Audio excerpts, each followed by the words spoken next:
All right, let's get this thing started. Welcome. Like I said, you're at the denial track for international religious freedom. I'm Dr. Christine Sequenzia. I serve as policy director for the National Association of Evangelicals, as well as co-chair for the International Religious Freedom Campaign to eliminate blasphemy and apostasy laws. You guys might have heard about us. We're making all kinds of headway. My co-chair, Hulda Femi, who's the brains behind the operation, is sitting right here on the front row. She hates being called out, but you guys, she is just a stellar voice in this movement, works tirelessly for those who are oppressed, who will never meet her or know her name, but she is working around the clock. So if we could please give her a round of applause for putting this all together. I would really appreciate it. I'm not even paying attention. Selfless people in this movement. Well, you guys, I came in from Dallas today, and if anybody's been watching the news, you have seen that there's a major snowstorm that has hit town. I woke up at 3 o'clock in the morning and got here. Yesterday was obviously very stressful. We're all well aware of travel issues because you come from all around the world. And so yesterday I couldn't help but to think of just this idea that, you know what, I am just allowed in this country to believe any way I please. And so yesterday I was really holding on to my faith strongly with my hands open, saying, Jesus, what is my assignment tomorrow? What do you want me to do tomorrow? Would you like for me to sit home and watch kids who are out of school, or would you like me to come and speak and use my voice as a survivor of 9 forms of abuse and trauma over the course of 40 years of my life? He's rescued me out of slavery, just like he did out of from the Egyptians, or rescued God's people from Egypt. And so I want to read to you two scriptures here, just to remind you of sort of where my faith comes from. And I think many of us in the Abraham faith have the opportunity to all hear this story in our holy books. The Lord said to Moses, "Stretch out your hand over the sea. The water may come back upon the Egyptians, upon their chariots and upon their horsemen." So Moses stretched out his hand over the sea, and the sea returned to its normal course, and the morning appeared. And as the Egyptians fled into it, the Lord threw the Egyptians into the midst of the sea, and the waters returned and covered the chariots and the horsemen, and all of the hosts of Pharaoh had followed them into the sea. Not one of them remained. Not one of them remained. But the people of Israel walked on dry ground through the sea, and the waters being a wall on either side to their right and to their left. And so I just want to remind you that while you might get tired in this movement, while you might get weary, we all have the opportunity to believe or not believe as a part of this movement, and we're fighting for that right for others. So let me not delay anymore and get back to my script. The Denial of Earth track has been put together by the incredible group of colleagues from diverse organizations from different regions and faiths who have the goal of bringing together civil society, survivors, and state actors to end violations of freedom of thought, of conscience, religion, or belief. We would like to start the session with 2 survivor testimonies and maybe a video if we can pull it up, maybe not, and a brief testimony from Pastor Nerren, who Indian authorities detained for 7 months for coming to bring aid to Christians in India. So without further ado, Pastor Nerren, you can take the mic.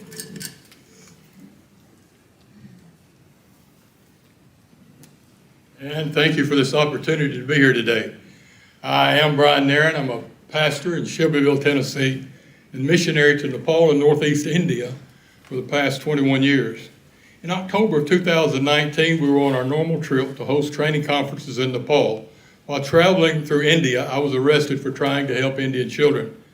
I was put into prison after an 8-hour interrogation and stayed there for 6 days. I was then held under house arrest for 7.5 months. 8 days after my arrest, a gentleman from the State Department showed up to see me. The meeting was very short, and he said that they had an agreement with the Indian government not to help, assist, or be involved with American citizens arrested, and they did nothing for me for 3 months. I worked my way through the Indian courts alone, and after 3 months, the embassy took interest and began helping me. One day, the local Rotary president came to visit me. Being a Rotarian myself, I thought this would be welcome help. I was very wrong. He became angry and said, "The best thing for these poor children is death. You Westerners lie to the poor, giving them hope. The poor have no life and privilege in India." He said, "You're going to prison for years, and I hope you die there." He went on to say, "India needs the death of 330 million people. India will be a Hindu-only nation.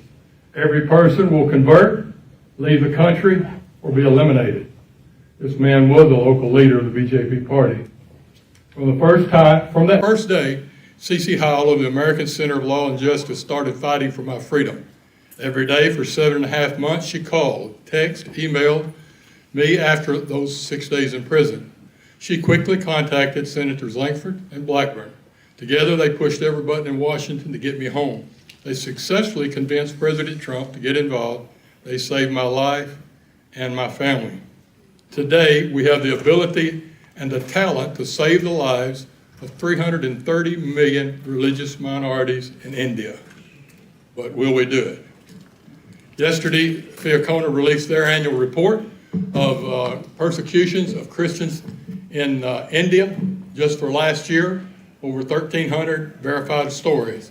In those 1,300 Christian stories, you should also remember that 10 to 20 times more Muslims were persecuted in India for their belief. Thank you.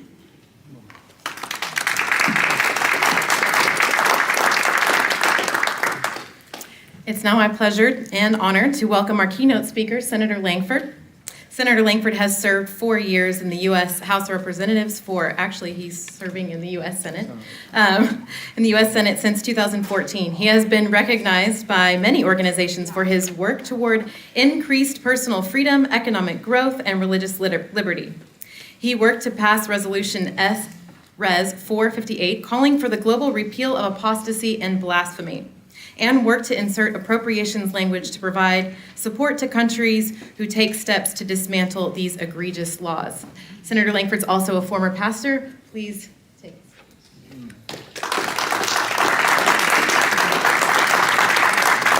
That's great to see you. Thanks for being engaged in this. This is hard work. This is one of those things that if you're getting engaged in what you're getting engaged in, you understand the progress will be made over years and over decades of time. And trying to be able to shift the direction. For those of you that are coming from around the world, welcome to America. We're grateful that you're here. Our nation was founded on this very, very simple principle that any person here could have their own faith, could change their faith, or have no faith at all and still be respected. We think that's a basic human dignity and a basic human right to be able to have people, as our founders said, to have their most precious possession, that they get to own that, their belief, their conscience, and to be able to live out the principles of that faith. It is our passion and desire, not just as Americans, but as just humans, as people, to be able to stand for that right for other individuals worldwide and to be able to speak out. Just returned from the Middle East and getting a chance to be able to speak to several nations and several leaders who are trying to be able to open up more for religious liberty and to be able to crack those doors open. It was a fascinating dialogue as they struggle through the process of what if. But quite frankly, it's an issue we as Americans faced more than 250 years ago. What if you allow people to be able to live their faith? Is that total chaos in a nation? Or does that actually now allow people to be able to thrive? We found it allows people to be able to thrive. And we want that value for every people in every nation everywhere in the world. We still have 84 nations that have blasphemy laws in the books. 84. And in the past 5 years, we have 41 of those nations have actually carried out a legal process based on their blasphemy laws. Many nations have said to me, and when I've had conversations with them and other leaders, hey, we have it on our books, but it's just an old law. We don't actually apply it anymore. We know that that's a hanging threat out there to people, that if they choose to apply it, they could apply it at any moment. That's why we did the blasphemy resolution in 2020, to be able to speak out as the United States Senate. It passed unanimously. This is not a partisan issue in the United States, that nations should not have laws in the books that restrict the right of people to be able to have a faith, change their faith, or to be able to have no faith at all and still be respected as both a human being and as a citizen of the nation. But let me raise one other issue to us, and then we've got folks that are going to give incredible testimony on this. And Bryan, thanks for your word there and for your tenacity. And I was a single person in a journey to be able to help in that process. But I'm grateful to God for your freedom and for your opportunity to be able to continue to be able to live and practice out your faith. But let me say this. While we talk about this, and many people come to government leaders and to say governments need to resolve this, and we do have a responsibility to speak, I continue to challenge people in the business community as well. There are businesses all around the world that practice their business and sell products to individuals within nations that they know live in oppression. And while I have access to different leaders to be able to pick up the phone and to be able to call them as a leader in the United States, they also have access as business leaders practicing business in those nations. Many of those nations want, for instance, American businesses to be able to come and do business. And when American businesses go and do business in a country and never bring up the issue of religious liberty, I have a simple question for them. The customers in that country and the employees that you have in that country expect you to be able to hold up a high value. The rights of individuals to be able to live their conscience and to be able to live out their faith. So I would encourage you, if you're a business leader, to choose wisely the words that you have and the conversations that you have with government leaders in each nation that you cooperate with, to be able to push them on this issue of basic human dignity. There are lots of human rights issues that are out there. But we have found this most basic principle that if people are not allowed to be able to live their faith and to be able to practice their conscience, all the other issues are then disconnected as well.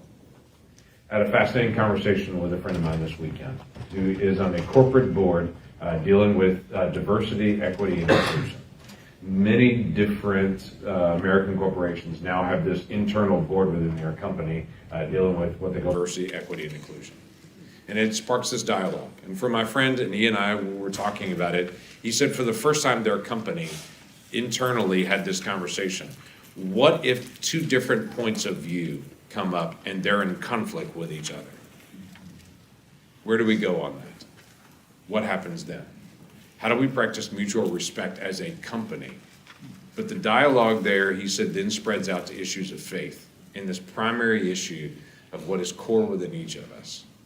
And it started this dialogue about how do we allow individuals to practice their faith. Now that was a company here in the United States where we have a constitutional protection to be able to guard individuals, but they're still having dialogue about how we're going to protect religious liberty in the United States.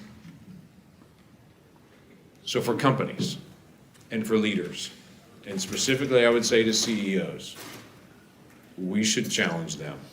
And I challenge them now, if any of them are listening in, to this simple principle.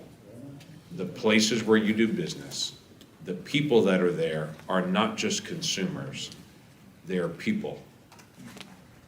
And they deserve your conversation to the leaders of those nations to be able to step up and to say, this is a value that we as a company value, and we believe it should be valued for the people that we're selling our products to in your nation. That's an area we should continue to push. So in the days ahead, let's continue to be able to work together. Let's not lose hope, and let's not grow weary of doing what's good. There are areas of progress, and there are areas of the world that are going backwards.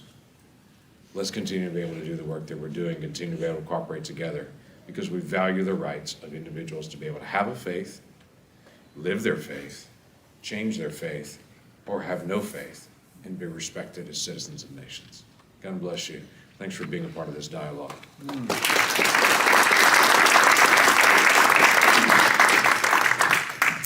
Thank you, Senator Lankford. That was such an incredible calling, I think, for all of us, and also to businesses to partner with ministries and those who are in the human rights movement. It's wonderful. Thank you for making that connection.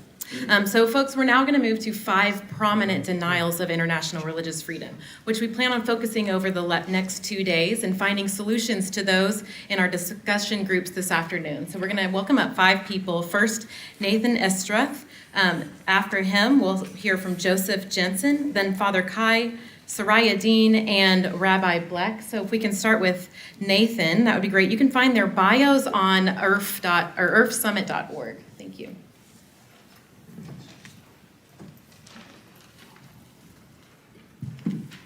Well, good morning. Thank you, Christine and Senator Lankford. Appreciate all of you being here. My name is Nathan Estruth. My wife and I have had the privilege to live and work around the world as executives at the Procter & Gamble Corporation. I retired from P&G, but not from life 5 years ago, and continue to be active in the business community. And I so appreciate the clarion call that Senator Lankford just brought to this discussion. You know, the mission of this conference is religious freedom for everyone, everywhere, all the time, which to make a reality will require everyone's commitment to help, not just here, but importantly in C-suites and boardrooms and factory floors. It's time for corporations to step up.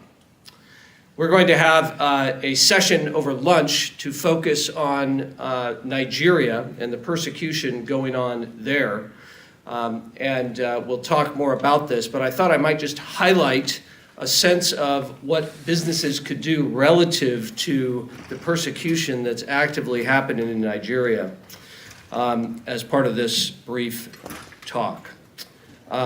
The atrocities against Christians, and especially Biafran Christians, are well established. As we have heard, yet somehow multinational corporations are in denial when it comes to this. They're in a hear no evil, see no evil mode, just doing business as business. And at the same time, these corporate leaders want to present themselves as virtuous, caring, and valuing people, and doing what's right. That, quite simply, is moral incoherence. I want to stress, I don't believe these corporate leaders are evil. They just find it easier to not think about the atrocities going on in the countries in which they operate and sell their goods and services. And they especially find that so in Biafra, a region of Nigeria. It's just easier to say that you respect your employees and suppliers and communities in which you operate while turning a blind eye. It's easier as a corporate executive to turn your website black than it is to engage the Nigerian government on the atrocities that are happening around your very operations. It's easier to take credit for allowing Christians and other people of faith to gather as employees in your company, but not defend them and their families in the streets when they're being attacked. For perspective, Nigeria's gross domestic product is about $450 billion. Just the top 4 oil and gas companies, Exxon, Shell, Chevron, and Total, have market caps in total of $1.1 trillion and revenues of $1.2 trillion, nearly 3 times the size of Nigeria's total gross domestic product. And let's not forget Coca-Cola and Unilever, and yes, even P&G, where I was an executive. Microsoft, KPMG, Accenture, GE, and many others have very large presence in Nigeria, as they do in most countries around the world. They have leverage, they have a moral responsibility, and it's time they use it. And I think it's time that we help them do so. During my time as a P&G exec operating and leading in China, I saw and participated real time in how to respect, enroll, encourage, and enable people of all faiths and culture, whether they were employees, suppliers, or customers. Loving God and loving my neighbor is Christ's greatest commandment. And it informed and fit well with the very corporate culture building activities that I did as an executive. This is basic for multinational corporations. They do it every day. It's standard procedure when you operate as a global company. But when corporate leaders turn a blind eye to atrocities all around them, they undermine their own moral authority with their employees, with their suppliers, with their customers, and with their shareholders. It's time for us to help corporations step up and do the right thing in Nigeria and around the world when it comes to issues of religious freedom. They should use their leverage. They should speak up about the international consensus, specifically in Nigeria, to end the atrocities there. Now's the time for us to come alongside them, hold them to account, ask smart questions, break through the moral incoherence and denial that is their operating procedure today. Okay, thank you very much.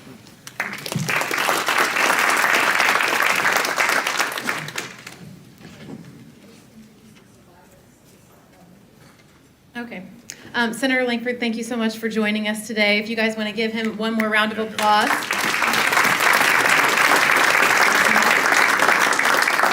off to serve this great nation, sir. We're praying for you. Without further ado, Mr. Janssen, if you would join us, please.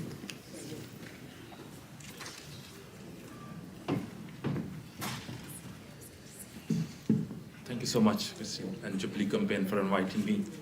My name is Joseph Janssen, and I'm from Pakistan-based Netherlands. And today I will be talking about Pakistan's blasphemy laws. Pakistan is a country which holds state religion is Islam, and which is tool serves as a drafting, devising policies, giving judgments, making laws, and giving judgments in the courts on the basis of their religion. Pakistan, there is no religious freedom in Pakistan. Blasphemy laws are often used to settle personal vendetta, rivalry, any argument with other Islamic religion from minorities person because of their work or something. They can easily use as a tool to accuse that person that he committed blasphemy. Same time is the apostasy. Pakistan has constitution which give guarantee to practice any religion, to follow any religion, or permit to convert to any religion. But in practice, Pakistan's own national database authority, which issues a national identity card, passports, prohibit any Muslim to convert to Islam. We have the story of Nora, who is now married with a Christian girl, a Christian man, and then she was converted from Islam to Christianity, but she has 2 children, but she's unable to make her identity card. Her children are unable to make her identity card to live in Pakistan as a citizen of Pakistan due to the instructions of apostasy. Leaving Islam, vigilant citizens consider those people as apostates, and for apostates is considered as a blasphemy which carries death penalty in Pakistan. Committing death penalty in any circumstance, saying anything against Prophet or leaving Islam, you will be accused for blasphemy which carries death penalty from 295C or many other sections. I just want to recommend that Pakistan must repeal blasphemy laws and apostasy laws, and Pakistan must give religious freedom to all citizens to choose their religion, to have choice, to choose any religion they want.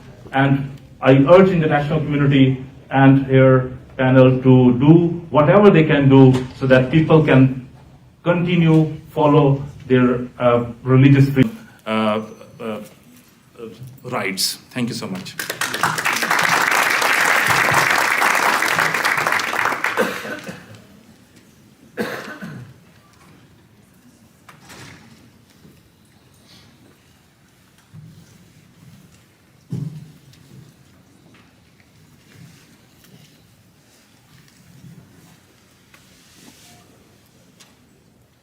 Good morning, ladies and gentlemen.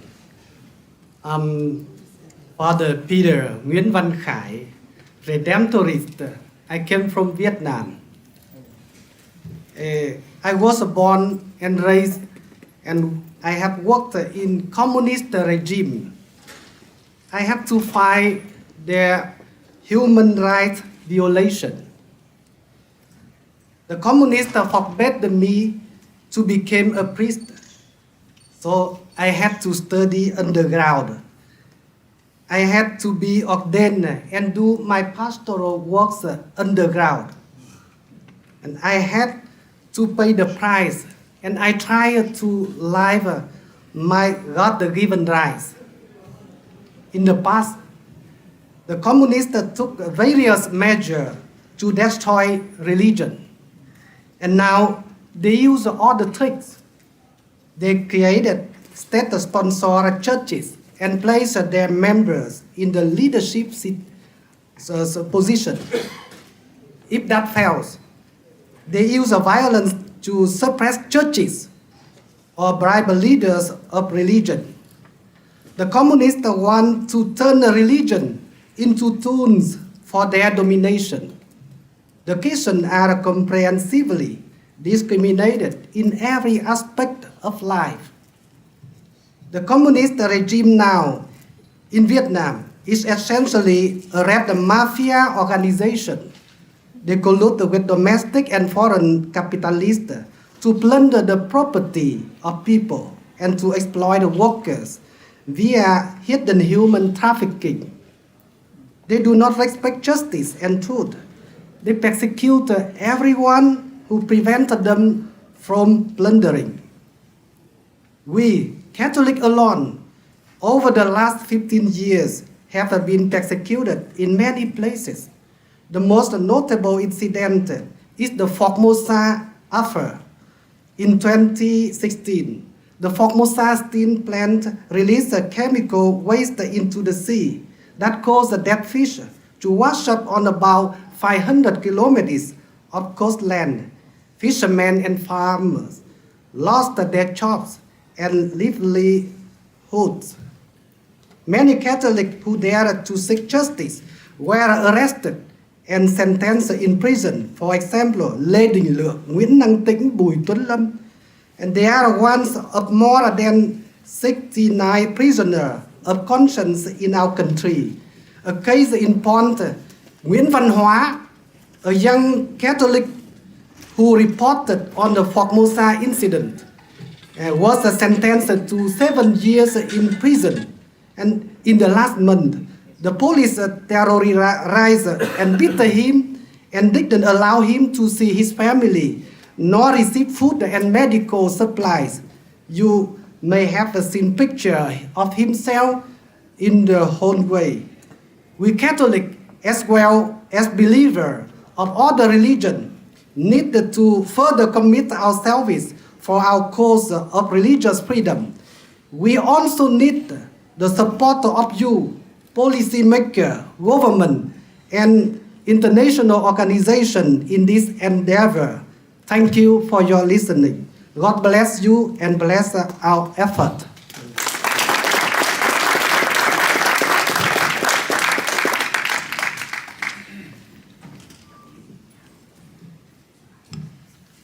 Minutes. She says 2 minutes to talk about women. And in the evening, 7:30 to 8:30, we're going to go deeper. Okay, thank you. It's like a taste.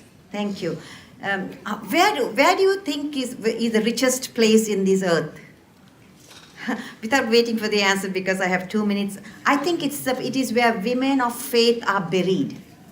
The persecution and the discrimination of women at the intersection of religion and gender discrimination is huge. I am a woman who works in the margins, so I hear stories, I work with women. So my plea today is that we advocate for women, particularly. We can't get together and sing Kumbaya at interfaith dialogues. We have to be very courageous and curious to see how women are treated in those religious communities. Whether it be Bangladesh, where I met Shama, a 15-year-old child bride, who is given in marriage, I'm sure based on some theological perception, which is not my religion. It's an abuse of my religion. So I stand up for that. And in Sri Lanka, I want to share this story with you. This discrimination is pervasive. I was doing some training for a group of women, and in that was a Buddhist nun. She reached to me and said, we are denied the national identity cards by the government of Sri Lanka. Can you believe that? The male dominated theology in Sri Lanka. Sri Lanka is a place where Theravada Buddhism is enshrined. But women, Buddhist women, are deprived of national identity cards. They are deprived of ordination. So what do we do in all these situations is something that I call you, because I myself feel like I'm a physician resuscitating a dead organ. This is that's my 2 minutes. So let us, when we talk about religious freedom, let us talk about religious responsibility, and let's hold everybody accountable. Thank you.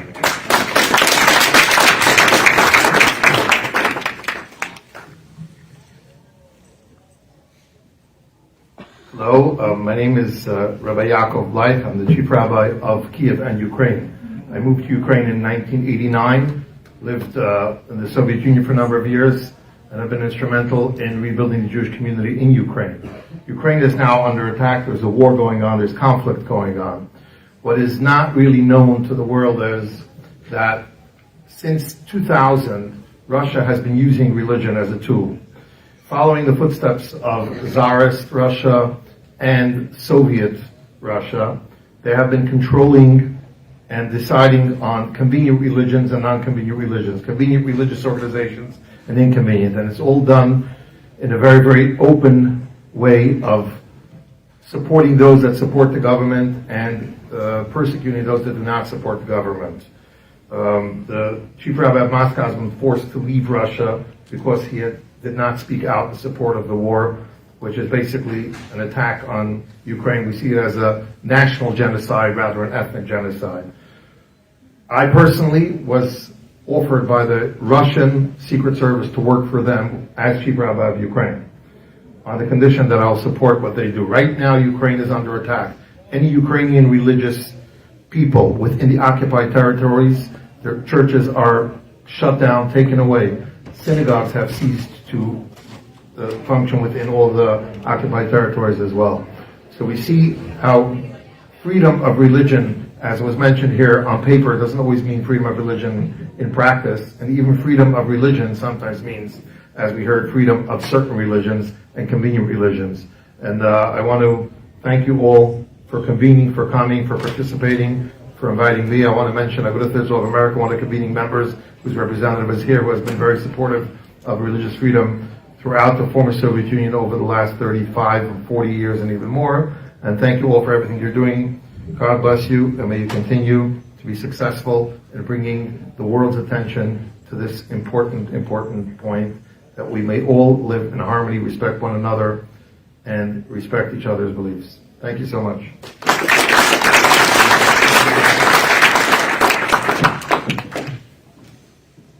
Well, we've heard some things here today that seem impossible, but as the scriptures that I read this morning as a Christian, I believe that God is able to do the impossible. Many of us believe that, whether you're a Christian, a Muslim, a Hindu, Buddhist, so with God, all things are possible.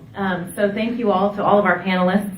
It is now my great pleasure to hand over the baton to David Burrows, the UK Prime Minister's Deputy Special Envoy for Freedom of Religion or Belief, to moderate the panel on state efforts and to address denials of IRF. It was my great pleasure to collaborate with him and the IRFA with regards to the UNGA resolution on the moratorium for the death penalty, which was the first time they had included language on freedom of religion or belief on the death penalty, which passed overwhelmingly in the committee. So thank you so much, and welcome up for Mr. Burrows.